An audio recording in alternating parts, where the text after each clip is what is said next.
مرد و زن بچے اور بچیاں بھی سبھی، مرد و زن بچے اور بچیاں بھی سبھی، علم حاصل کرو، علم حاصل کرو۔ جی بہت میں آپ کو ایک بات بتا کے پھر نعرے کی طرف ترغیب دلاؤں گا۔ حضرت مفتی مرشد الامت حضرت مفتی مہربان علی شاہ نور اللہ مرقدہ فرمایا کرتے تھے کہ مجھے اپنے مدرسے میں طلباء کی بھیڑ جمع کرنا مقصود نہیں ہے۔ وہ فرماتے تھے کہ میرے مدرسے میں طلباء چاہے 2 ہوں لیکن کام کے ہو۔ اسی طرح ہمارے یہاں بھیڑ کا آنا مقصود نہیں ہے۔ آپ لوگ ہیں، ہمارے پاس چند آدمی ہیں، مٹھی بھر ہیں، ہمارے لیے کام کے آپ ہی آدمی ہو۔ اس لیے ایک زوردار نعرہ لگا کر اپنی جمعیت کا، اپنی علم دوستی کا، علماء سے محبت کا ثبوت پیش کرے۔ نعرہ تکبیر، ہاتھ اٹھا کے نعرہ لگائے تاکہ گاؤں والوں کو پتہ چل جائے کہ جلسہ شروع ہو چکا ہے اور تمہارے آئے بغیر بھی اللہ جلسہ کرا سکتا ہے۔ ایک نعرہ لگائے، نعرہ تکبیر۔ علماء حق، علماء دیوبند، علماء حق، علماء دیوبند، نعرہ تکبیر۔ میں گزارش کر رہا ہوں حضرت اقدس جناب حضرت مفتی محمد حسن صاحب دعوت برکاتہم العالیہ سے نہایت ہی ادب اور احترام کے ساتھ منبر نور پر جلوہ افروز ہو کر اپنی قیمتی نصیحتوں سے ہمیں نوازے۔ دوست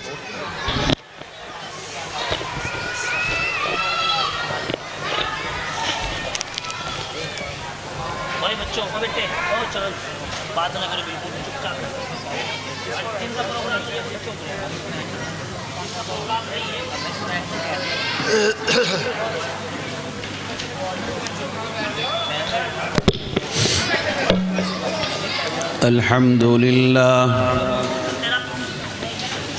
الحمد لله نحمده ونستعينه ونستغفره ونؤمن به ونتوكل عليه ونعوذ بالله من شرور أنفسنا ومن سيئات أعمالنا من يهده الله فلا مضل له ومن يضلله فلا هادي له ونشهد أن لا إله إلا الله وحده لا شريك له ونشهد أن سيدنا وسندنا وحبيبنا وشفيعنا ونبينا ومولانا محمدا عبده ورسوله صلى الله تعالى عليه وعلى آله وأصحابه وبارك وسلم تسليما كثيرا كثيرا.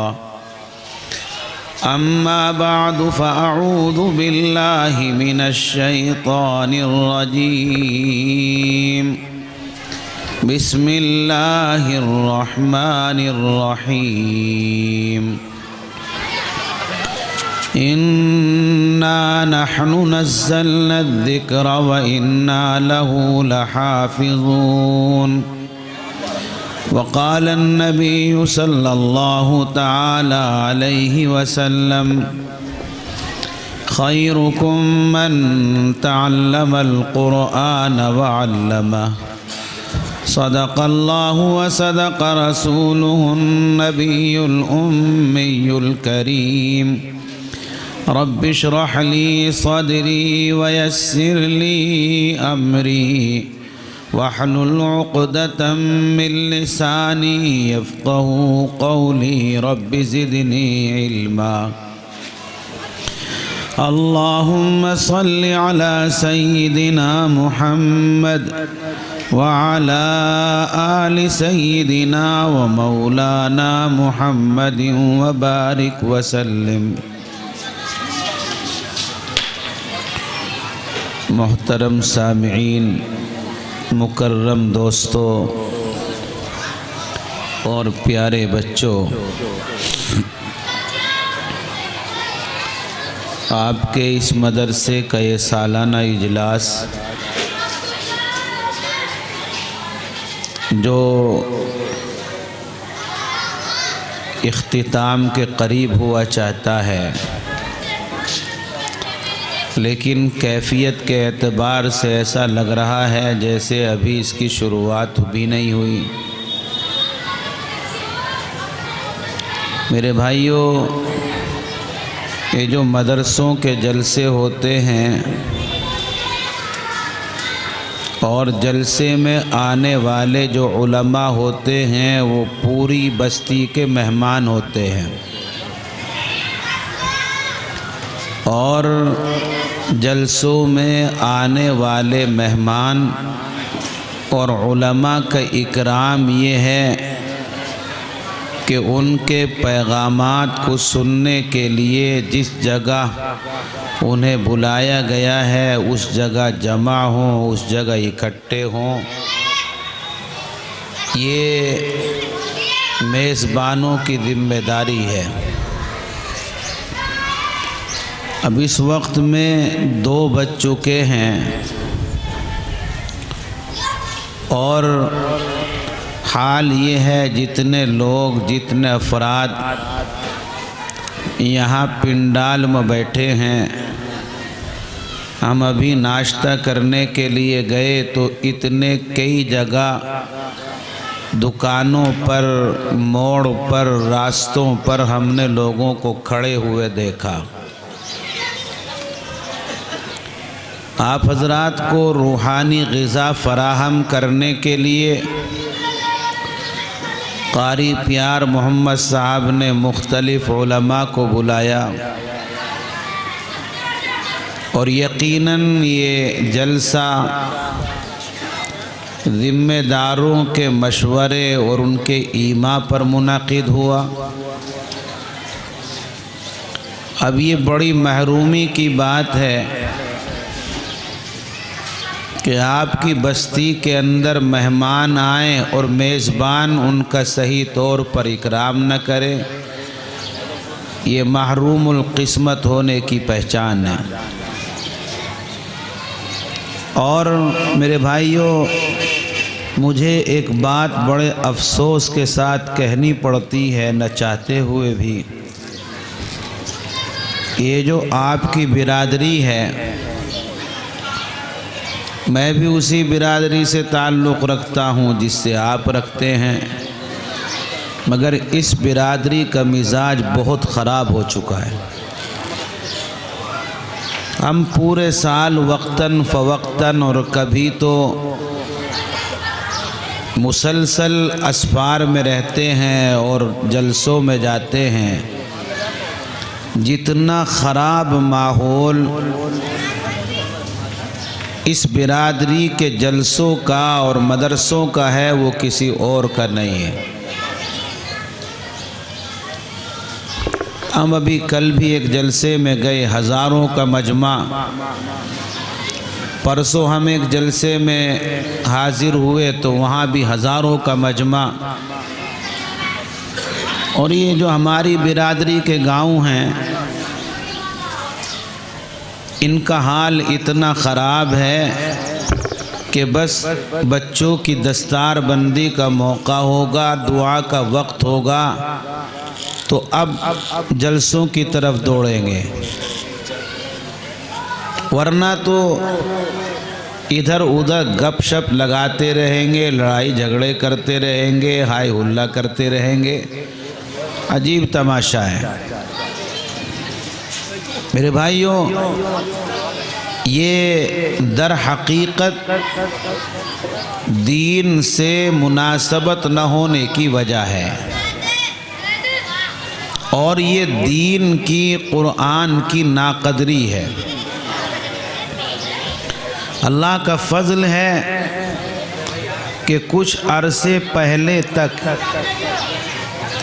ہماری برادری اتنی قدرداں تھی کہ اسی قدردانی کا نتیجہ ہے کہ سب سے زیادہ علماء، سب سے زیادہ حفاظ اور قراء اللہ نے اس برادری میں پیدا کیے۔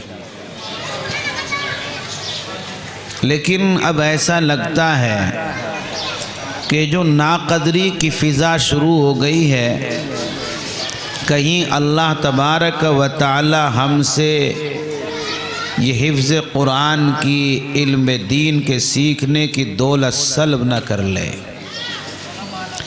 اس لیے کہ اللہ تعالیٰ نے قرآن کے اندر فرمایا لَإِن شَكَرْتُمْ لَأَزِيدَنَّكُمْ، کہ اگر تم میری نعمتوں کی شکر گزاری کرو گے، میری نعمتوں کا شکریہ ادا کرو گے، تو میں نعمتوں کو زیادہ کروں گا، نعمتوں کو بڑھاؤں گا، ان میں اضافہ کروں گا۔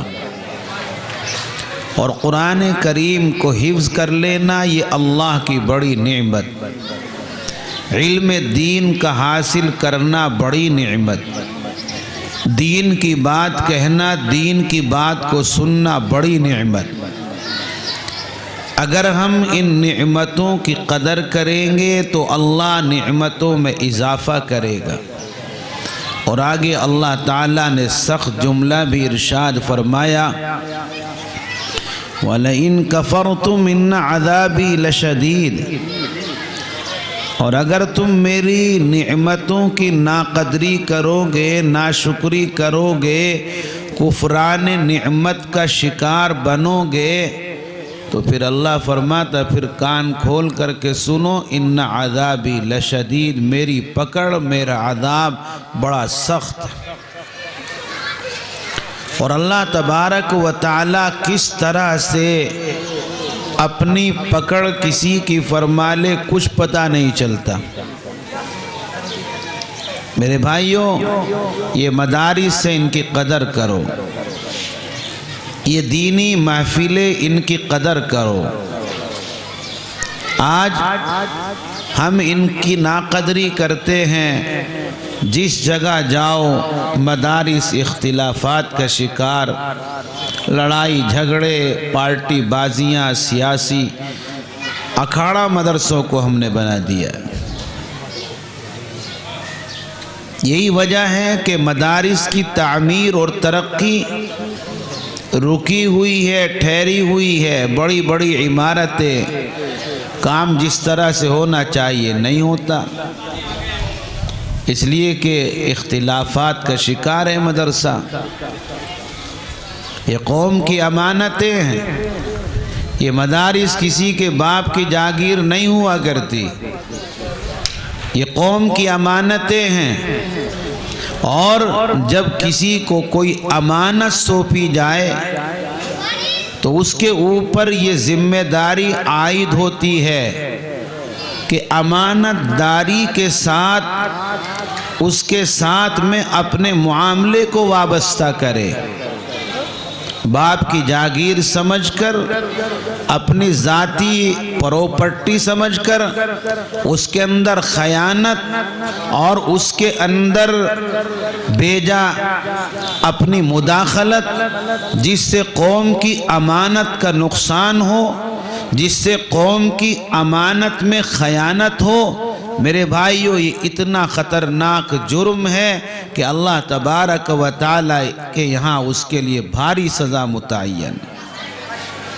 یہ مدرسے اللہ نے ہمیں دیے ہیں، آپ اندازہ لگائیے ہمارے بڑوں نے کتنی قربانیاں دے کر یہ اینٹ لگائی، یہ عمارتیں بنائی، اور یہ عمارتیں بنا کر کے ہمیں دی، اور ہم ایسے ناہنجار واقع ہوئے کہ بنے بنے مدرسوں کو نہیں چلا پا رہے ہیں، ان کی قدر نہیں کر رہے ہیں، انہیں کو سیاسی اڈے ہم نے بنا دیا ہے۔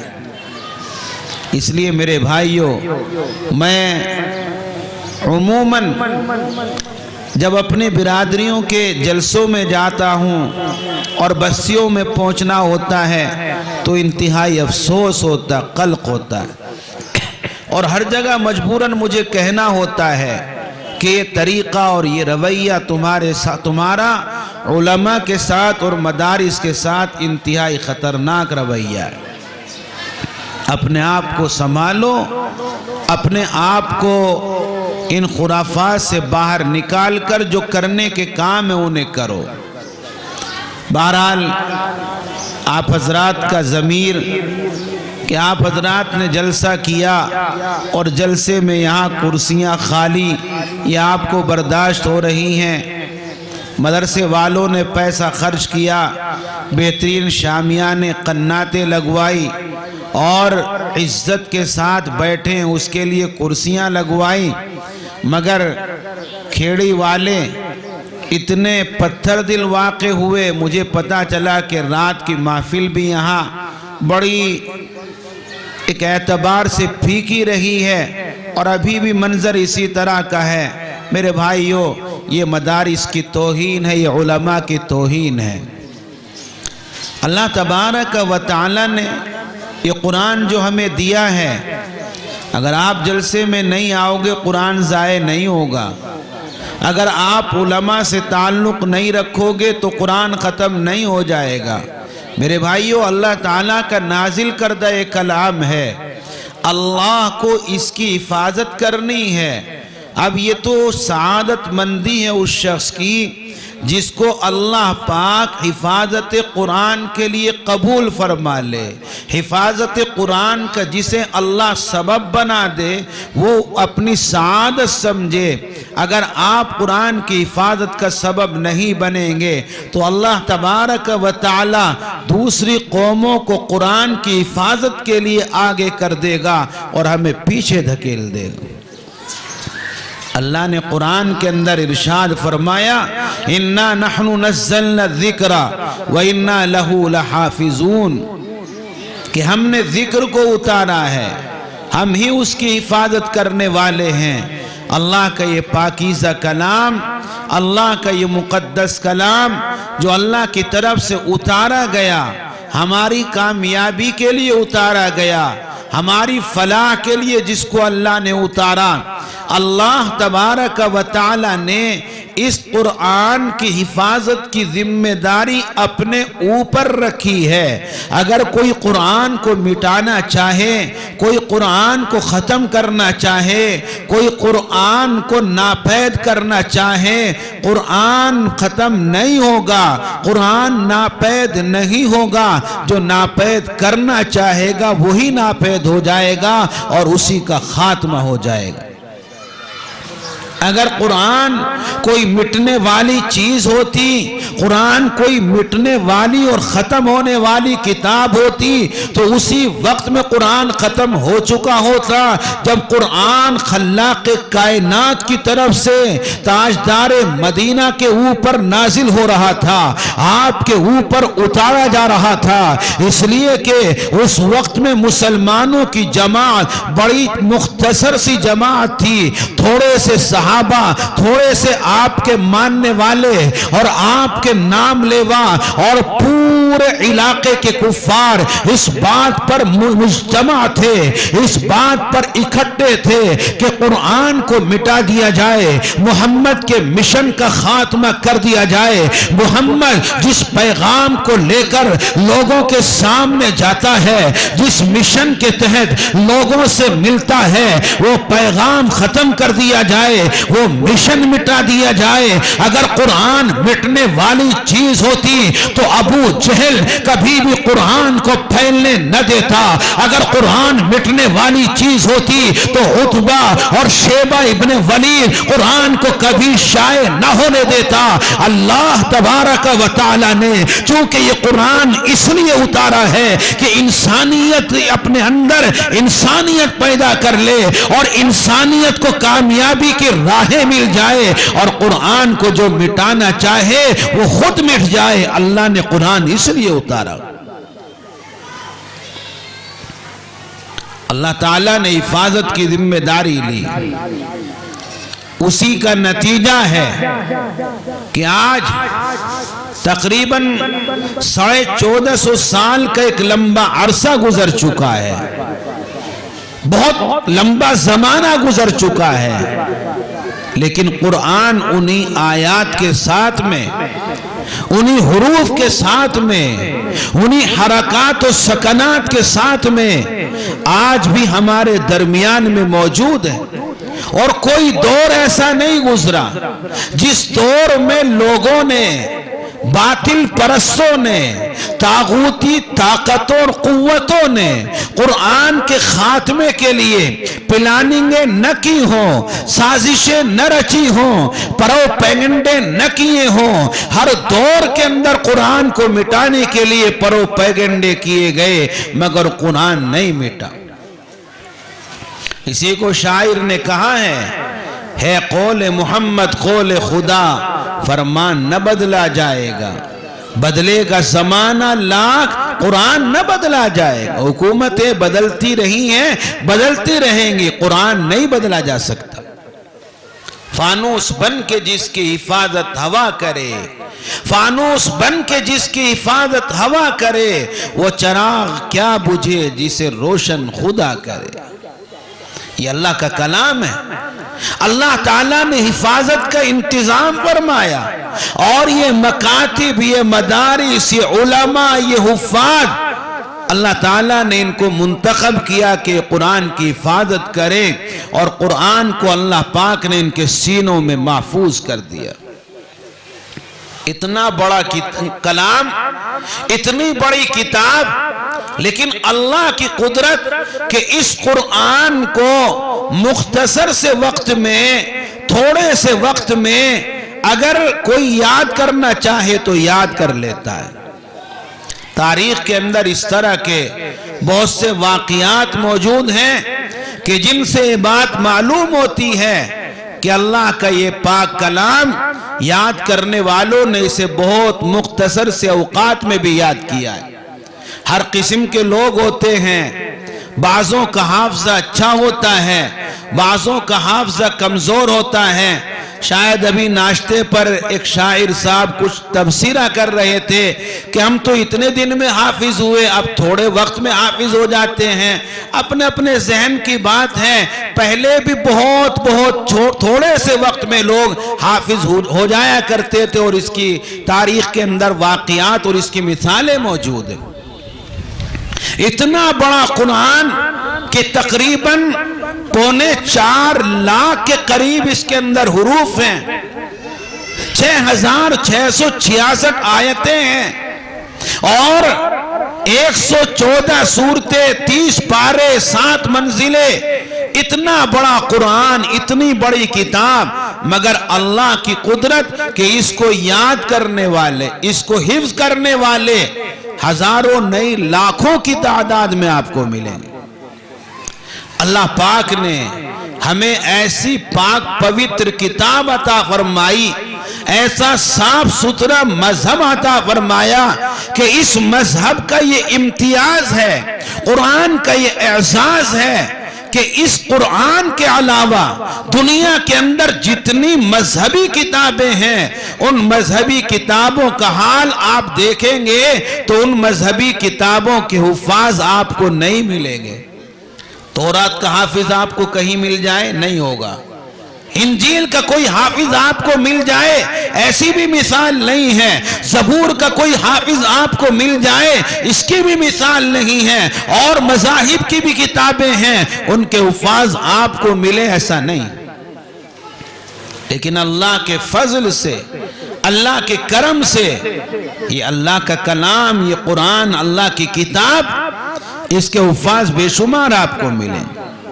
ہر قسم کے لوگ ملیں گے، کالے بھی ملیں گے، گورے بھی ملیں گے، عجمی بھی ملیں گے، عربی بھی ملیں گے، جوان بھی ملیں گے، بوڑھے بھی ملیں گے، بچے بھی ملیں گے، عورتیں بھی ملیں گی۔ ہر قسم کے افراد قرآن کو حفظ کرنے والے آپ کو دنیا کے اندر ملیں گے۔ اللہ تعالیٰ نے اپنے فضل سے، اپنے کرم سے اس قرآن کے حفظ کو آسان کر دیا۔ اللہ تعالیٰ قرآن کے اندر ارشاد فرماتا ہے وَلَقَدْ يَسَّرْنَا الْقُرْآنَ لِلذِّكْرِ فَهَلْ مِن مُدَّكِرٍ، کہ ہم نے قرآن کو ذکر کرنے کے لیے، یاد کرنے کے لیے، عبرت اور نصیحت حاصل کرنے کے لیے اس کو آسان کر دیا۔ ایسا آسان کر دیا کہ اتنی بڑی کتاب کو بعض لوگوں نے تھوڑے تھوڑے وقت میں محفوظ کر لیا، اپنے سینے میں سما لیا۔ بہت سارے واقعات ہیں تاریخ کے اندر۔ اور قریبی دور کے بھی واقعات ہیں۔ حضرت مولانا حسین احمد مدنی علیہ الرحمہ جو مجاہد آزادی اور ایک انقلابی شخصیت تھی، حضرت شیخ الاسلام علیہ الرحمہ کے حالات میں لکھا ہے کہ اپنے استاد محترم حضرت شیخ الہند رحمت اللہ علیہ کے ساتھ میں مالٹا کی قید میں پہنچے۔ رمضان کا مہینہ شروع ہوا، اب مسئلہ تھا تراویح کے اندر قرآن کون سنائے؟ استاد بھی حافظ نہیں، شاگرد بھی حافظ نہیں۔ حضرت شیخ الہند رحمت اللہ علیہ کو تراویح کے اندر اور رمضان کے اندر قرآن کریم سے خاص شغف ہو جاتا تھا، اور عام دنوں کے مقابلے میں قرآن کریم کے ساتھ زیادہ آپ کی وابستگی ہو جاتی تھی۔ حضرت شیخ الہند رحمت اللہ علیہ نے اپنی خواہش کا اظہار کیا کہ رمضان کا مہینہ شروع ہوا چاہتا ہے، تراویح کا مسئلہ ہے، اس میں قرآن سنانے کا مسئلہ ہے۔ شاگرد رشید حضرت شیخ الاسلام علیہ الرحمہ نے عرض کیا کہ حضرت آپ اللہ سے دعا فرمائیے، انشاءاللہ تراویح کے اندر قرآن کریم سناؤں گا۔ حافظ نہیں تھے حضرت شیخ الاسلام علیہ الرحمہ، قرآن کو یاد کرنا شروع کیا اور ہر دن ایک پارہ حفظ کرتے تھے، ایک پارہ یاد کرتے تھے اور اسے تراویح میں پڑھ کر کے سناتے تھے۔ ایک مہینے کے اندر قرآن کے حافظ ہو گئے۔ حضرت مولانا قاسم نانوتوی علیہ الرحمہ جو دارالعلوم دیوبند کے بانی ہیں اور عظیم اسلامی مفکر اور مدبر گزرے ہیں، حضرت مولانا قاسم نانوتوی کے حالات میں لکھا ہے کہ حضرت رحمت اللہ علیہ سفر حج کے لیے روانہ ہوئے، اور اس دور کے اندر جو سفر ہوا کرتا تھا وہ سمندر کے راستے سے ہوتا تھا۔ ہوائی جہاز کا اس وقت میں دور نہیں تھا، حج کرنے والے لوگ بحری سفر کرتے تھے، کشتیوں اور پانی کے جہاز سے سفر کیا کرتے تھے، اور اس میں اچھا خاصا وقت لگ جاتا تھا۔ یہ حضرات سفر شروع کرتے ہیں اسی حالت میں کہ یہ سفر کے اندر ہیں، رمضان کا چاند نظر آ جاتا ہے۔ رفقائے سفر حضرت مولانا قاسم نانوتوی علیہ الرحمہ سے درخواست کرتے ہیں کہ حضرت رمضان کا مہینہ شروع ہوا چاہتا ہے، ہماری یہ خواہش ہے کہ ہم تراویح ادا کریں اور تراویح کے اندر قرآن کریم بھی سنیں۔ حضرت مولانا قاسم نانوتوی علیہ الرحمہ نے کہا بہت اچھی بات ہے۔ حضرت مولانا حافظ قرآن نہیں تھے، مگر رفقائے سفر نے جب درخواست کی کہ ہم تراویح قرآن کے ساتھ پڑھنا چاہتے ہیں، تو حضرت مولانا قاسم نانوتوی علیہ الرحمہ نے قرآن کو رٹنا شروع کیا، یاد کرنا شروع کیا، اور ہر دن ایک پارہ حفظ کرتے اور رات کو اس کو تراویح میں پڑھ کر کے سنا دیتے۔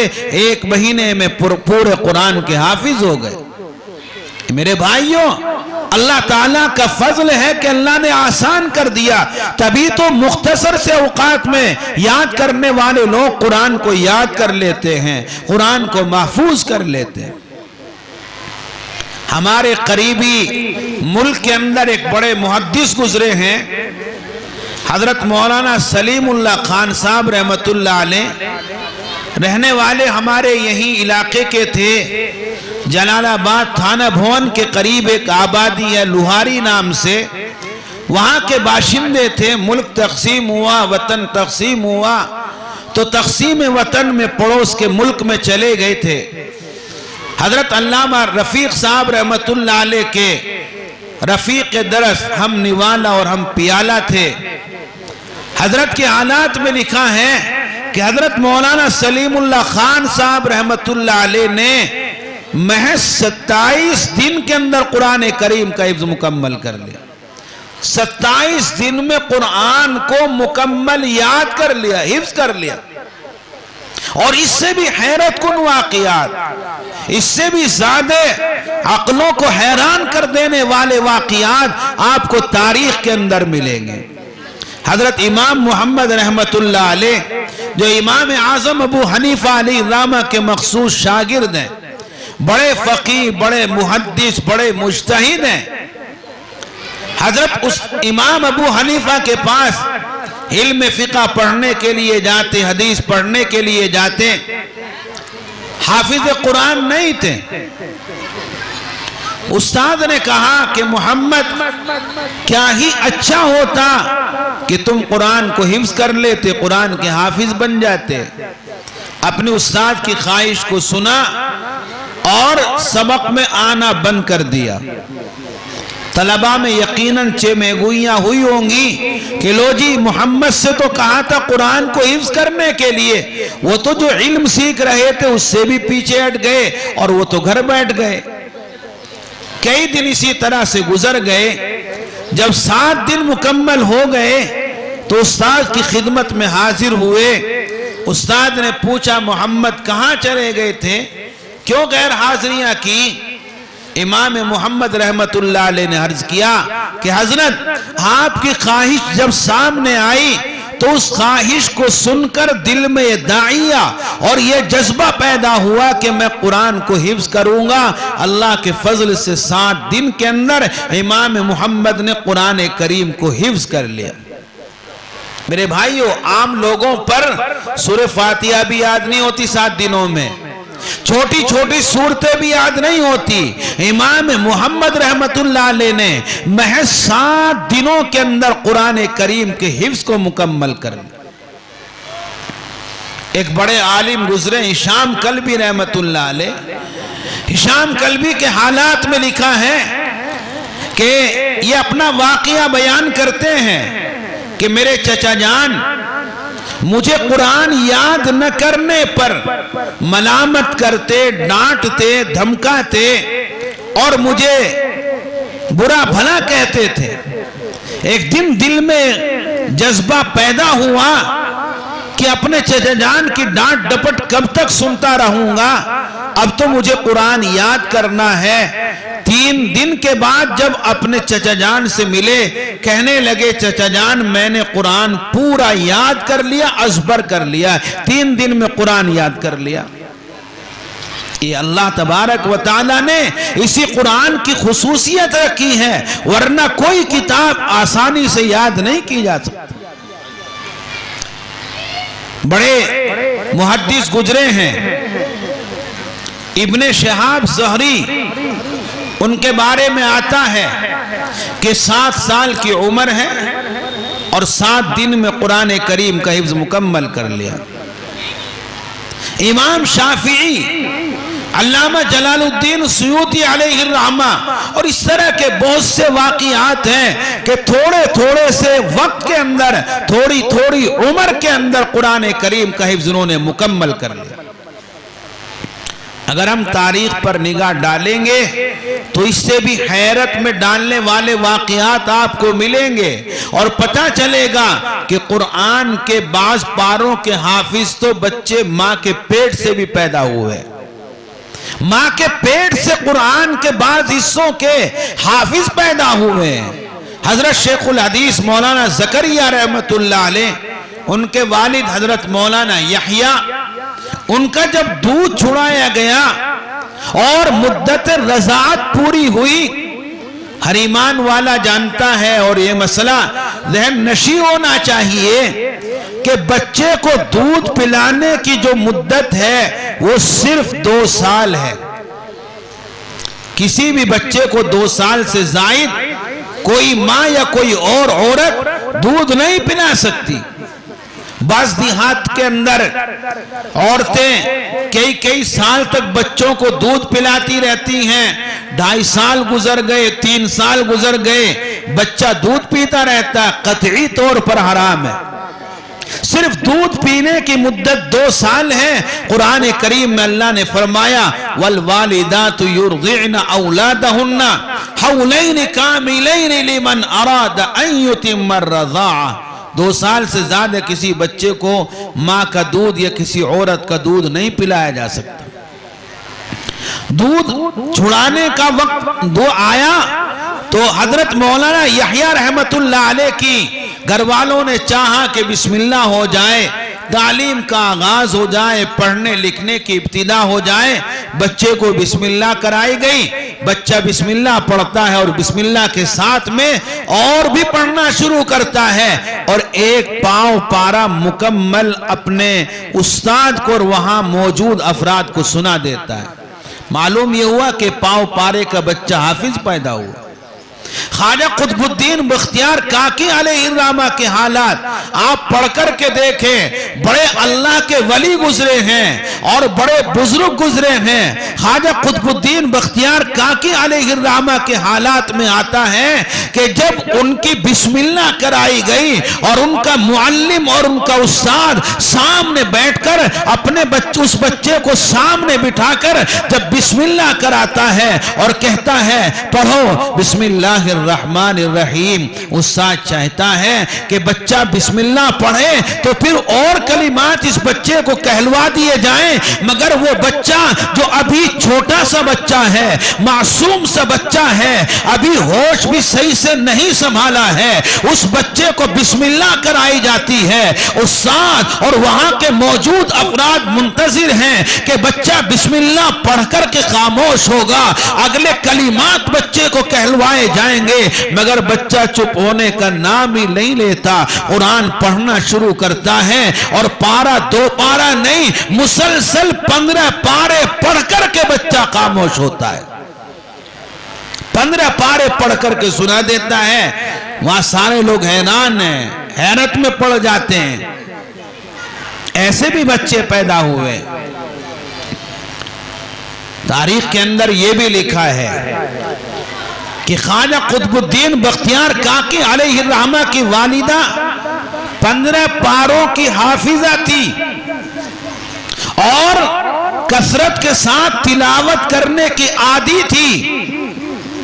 بچہ ماں کے پیٹ میں ہے، ماں قرآن پڑھ رہی ہے، ماں اپنے گھریلو کام کر رہی ہے، قرآن کی تلاوت کر رہی ہے، چلتے پھرتے اٹھتے بیٹھتے آتے جاتے قرآن کی تلاوت کر رہی ہے۔ اس کا یہ اثر کہ بچہ ماں کے پیٹ میں جو پل رہا ہے، پنپ رہا ہے، پروان چڑھ رہا ہے، اعضاء کی تکمیل جس کی ہو چکی ہے، جس کے اندر روح ڈالی جا چکی ہے، اس کے قلب کے اندر بھی قرآن منقش ہوتا چلا جا رہا ہے، قرآن پیوست ہوتا چلا جا رہا ہے۔ پیدا ہوا تو 15 پاروں کا حافظ بچہ پیدا ہوا۔ میرے بھائیوں، یہ ماں کے اچھا ہونے کا اثر بچوں پر پڑتا ہے۔ آج حالات آپ دیکھیں کہ چھوٹے چھوٹے بچے، ہم اپنے عرف میں گاؤں دیہات کی زبان میں جن کے بارے میں کہتے ہیں کہ ابھی جیل بھی نہیں سوکھی جن کی، چھوٹے چھوٹے بچے آپ کو دیکھیں گے، راستے میں آپ کا گزر ہوتا ہے، بہت سے بچوں کو آپ دیکھتے ہیں کہ وہ ناچتے ہیں، وہ ٹھمکے لگاتے ہیں اور طرح طرح کی فحش حرکتیں کرتے ہیں۔ کیوں؟ اس لیے کہ ان کے گھر کا ماحول اسی طرح کا ہوتا ہے۔ جب بچہ جس گود میں پرورش پا رہا ہے، جس گود میں بچہ پل رہا ہے، پروان چڑھ رہا ہے، وہ گود اچھی نہیں ہوگی تو بچے پر اثرات بھی اچھے نہیں پڑیں گے۔ گھر کا ماحول اچھا نہیں ہوگا تو بچوں پر اثرات بھی اچھے نہیں پڑیں گے، اور جب گھر کا ماحول اچھا ہوگا تو پھر اثرات بچے پر اچھے مرتب ہوں گے اور بچے گھروں کے اندر نیک صالح پیدا ہوں گے۔ آج تو ہمارا حال یہ ہے کہ اپنے بچوں کو دین کی باتیں نہیں سکھاتے ہم۔ بچے بولنا شروع کرتے ہیں، کوئی نہیں سکھاتا کلمہ کیسے یاد کرنا ہے، بھلی بات کس طرح سے کہنی ہے، اور اسی کا نتیجہ ہوتا ہے کہ بچے چھوٹے چھوٹے بولنا شروع کرتے ہیں، گالیاں بکنا شروع کر دیتے، اس لیے کہ اس نے اپنے باپ کو گالی بکتے دیکھا ہے، اپنے بھائیوں کو گالیاں بکتے دیکھا ہے، گھروں میں گالم گلوش کا ماحول اس نے دیکھا ہے، وہ بڑا گلیارا بچہ بنتا ہے اور شروع سے ہی گالیاں بکنا شروع کر دیتا ہے۔ گھر میں ناچ گانے کا ماحول ہوتا ہے، اور آج تو میرے بھائیوں سب سے بڑا فتنہ ہر ہاتھ کے اندر، ہر گھر کے اندر یہ موبائل کی شکل میں موجود ہے۔ اس موبائل نے تو انسانیت کا جنازہ ہی نکال کر کے رکھ دیا۔ اور ہمارے یہاں آج کے وقت میں بچوں کو روتے ہوئے چپ کرنے کا سب سے بڑا کھلونا موبائل، حالانکہ انتہائی خطرناک چیز ہے۔ بچہ روتا ہے، ماں یا باپ بچے کے ہاتھ میں، بچے کے سامنے موبائل کھول کر کے رکھ دیتی ہے، اس میں گانے چل رہے ہیں، فوش پروگرام چل رہے ہیں، بچہ بھی ان گانوں کو سن کر چپ ہو جاتا ہے، ماں بھی گانوں کو سن رہی ہے، بچے بھی گانے سن رہے ہیں، عورتیں بھی اور مائیں بھی فوش پروگرام دیکھ رہی ہیں، بچے بھی فوش پروگرام دیکھ رہے ہیں۔ پھر توقع کی جاتی ہے کہ ہمارے بچے نیک ہوں۔ میرے بھائیو، جیسا بیج بویا جائے گا ویسے ہی تو کاٹا جائے گا۔ جب ہم بیج ہی خراب بو رہے ہیں تو فصل بھی خراب ہونی ہے، فصل بھی بیکار کی پیدا ہونی ہے۔ اپنے بچوں کو سنبھالو، اپنے آپ کو سنوارو، اور یہ ہمارا جو مستقبل ہے، یہ جو ہماری نسل ہے، یہ جو ہمارے بچے ہیں، یہ ہمارے ماحول کو قبول کرتے ہیں اور ماحول سے متاثر ہوتے ہیں۔ اور یہ حدیث پاک کے اندر بھی کہا گیا ہے، کل مولود یولد علی الفطرہ فابواہ یہودانہ او ینصرانہ او یمجسانہ۔ ہم سب کے آقا و مولا جناب محمد الرسول اللہ کا فرمان عالی ہے، ہر بچہ فطرت اسلام پر پیدا ہوتا ہے، ہر بچہ فطرت دین پر پیدا ہوتا ہے، بس اس کے ماں باپ اسے یہودی بنا دیتے ہیں یا نصرانی بنا دیتے ہیں یا اسے مجوسی بنا دیتے ہیں۔ اس حدیث پاک کا مفہوم یہی ہے کہ بچے کو جیسا ماحول ملتا ہے، اگر گھروں کا ماحول اچھا ہے تو بچے بھی اچھے بنتے ہیں، گھروں کا ماحول خراب ہے تو بچے بھی خراب بنتے ہیں۔ آپ دیکھیے، اگر باپ نمازی ہے تو گھر کا چھوٹا سا بچہ بھی نماز کی نقل اتارتا ہوا آپ کو نظر آئے گا۔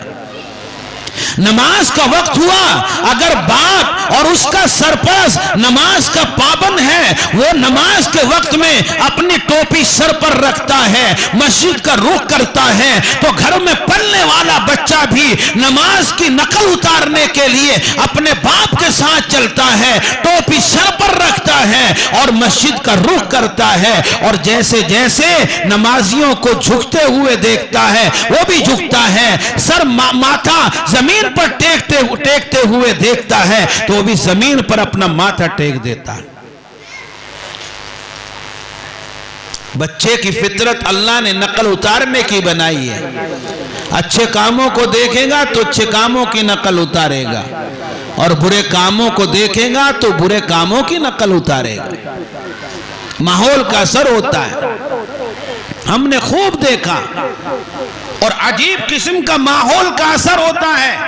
اللہ تبارک و تعالی نے بچوں کی یہ خصوصیت رکھی ہے کہ جو ماحول کے اندر وہ ہوتا ہوا دیکھتے ہیں اس کو اپنی میموری کے اندر فٹ کر لیتے ہیں، سیٹ کر لیتے ہیں۔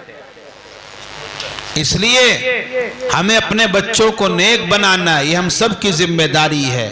اپنے بچوں کو قرآنی تعلیم سے آراستہ کرو، قرآنی تعلیم انہیں دو، اور ان مدارس کی قدر کرو، ان علماء کی قدر کرو، اور مدرسے میں پڑھنے پڑھانے والوں کو محبت کی نگاہوں سے دیکھو، عظمت اور احترام ان کا کرو، اور ان مدارس کو سیاست کے اڈے نہ بناؤ، پیار و محبت کے ساتھ مدرسے کی تعمیر اور ترقی کے لیے سعی اور کاوشیں کرو، ورنہ میرے بھائیو وہ دن دور نہیں ہے کہ اختلافات ہمارے ہوں گے، لڑائیاں ہماری ہوں گی، اور نقصان پوری قوم کا ہوگا اور ملت اسلامیہ کا ہوگا۔ اللہ تبارک و تعالی سے دعا ہے، اللہ تبارک و تعالی ہم سب مکتبوں کو قرآن کی خدمت کے لیے، قرآن کی حفاظت کا سامان بننے کے لیے اللہ ہم سب کو قبول فرما لے۔ ان مدارس کو، ان مکاتب کو، ان دینی درسگاہوں کو اللہ تعالیٰ دن دونی رات چوگنی ترقیات سے امکنار فرما دے۔